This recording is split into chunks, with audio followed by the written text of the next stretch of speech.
अस्सलाम वालेकुम मेरी प्यार से यूट्यूब फैमिली को ईद की बहुत बहुत मुबारकबाद। और आप लोग किस तरीके से ईद मना रहे हैं अपने अपने घरों में, तो प्लीज़ मुझे कमेंट्स करके ज़रूर बताया करें। और आप लोगों को मेरी वीडियो अच्छी लगती हैं तो प्लीज़ ज़रूर ज़रूर लाइक किया करें।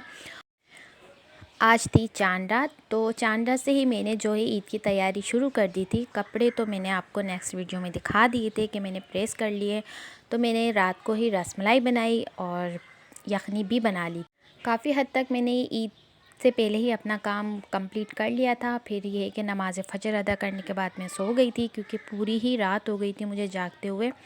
उसके बाद जो है हस्बैंड उठे और फ्रेश होके वो चले गए नमाज़ पढ़ने के लिए ईद की। यहाँ बच्चे भी उठ गए थे और मैंने बच्चों को नहला के तैयार कर दिया था।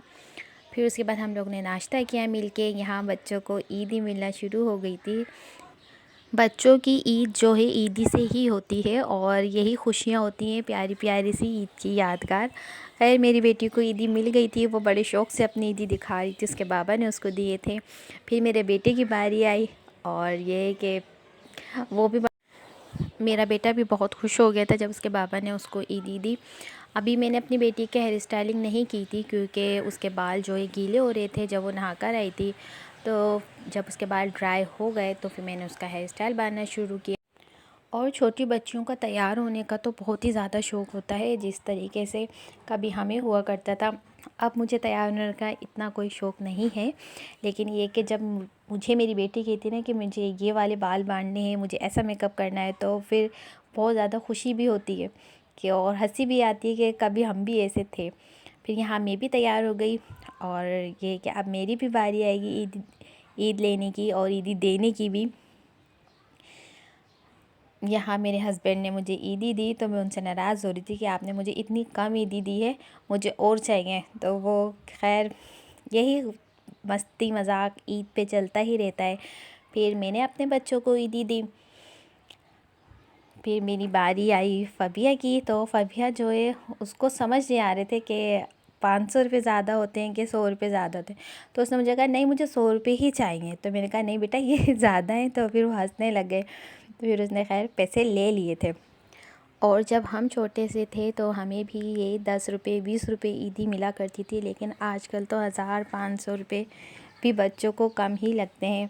ये कह लें महंगाई हो गई है या बच्चे कुछ ज़्यादा ही समझदार हो गए हैं। फिर उसके बाद ये कि अब हो रहा था दोपहर का टाइम और मैं चली गई थी अपनी फूफो के घर पे उनसे मिलने के लिए, क्योंकि आज थी उनकी सास की पहली बरसी। तो जाना लाजिम था और मुझे अपने फूफो से भी मिलना था। तो हम लोग चले गए थे अपने फूफो के घर पे। फिर वहाँ से हम लोग काफ़ी देर हो गई थी, तकरीबन दोपहर शाम हो गई थी। हम लोग दोपहर में गए थे और शाम हो गई थी। फिर मैं अपने घर आई, मुझे दोबारा चाय पीनी थी। तो मैंने बनाई चाय। फिर मैंने, मेरे हस्बैंड ने और मेरी बेटी ने मिलके पी हम चाय।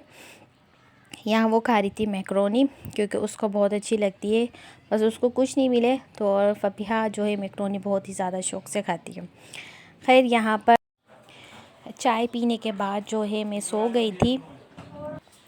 ईशा की अज़ान कब हुई मुझे नहीं पता चला। और जब मैं उठी तो मेरे हस्बैंड भी नमाज़ पढ़ के आ गए थे और जो है बच्चों को भी अब भूख लग रही थी, क्योंकि मेरे ख़्याल से 10 बज रहे थे कोई रात के।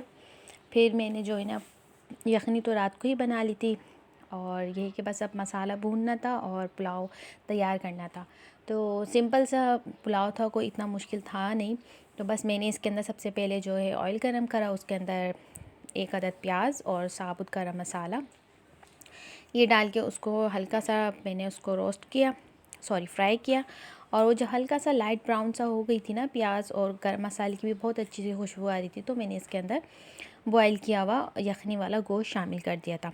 उसको मैंने साथ ही में उसके टमाटर, दही, हरी मिर्चों का पेस्ट, नमक ये शामिल करने के बाद जो है उसको भूना। और जब वो अच्छे से भून गया, उसने सेपरेट हो गया था उसका ऑयल, तो साथ में मैंने यखनी डाली और चावल डाल दिए थे। चावल भीगे हुए थे और ये बनास्पति चावल थे। इसके बाद जब जैसे ही चावलों के अंदर ना खोल आ गया था तो मैंने नमक चेक करा और नमक बिल्कुल परफेक्ट था। साथ में मैंने ऊपर से गरम मसाला डाला और गरम मसाला डालने के बाद मैंने दम पे लगाए चावल और ये हरा मसाला था दम पे लगाने के लिए। आप इसको पुलाव बिरयानी भी कह सकते हैं और पुलाव भी कह सकते हैं। मैंने इसके अंदर फूड कलर नहीं डाला क्योंकि पुलाव के अंदर कलर नहीं डलता, कलर सिर्फ बिरयानी में ही अच्छा लगता है। तो ये बहुत ही मज़े का बना था। उसके बाद मैंने इसको 10 से 15 मिनट मैंने इसको दम दिया। दम देने के बाद ये बिल्कुल से तैयार हो गया था।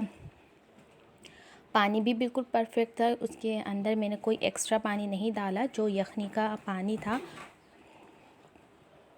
वो ही इसके अंदर पूरा हो गया था।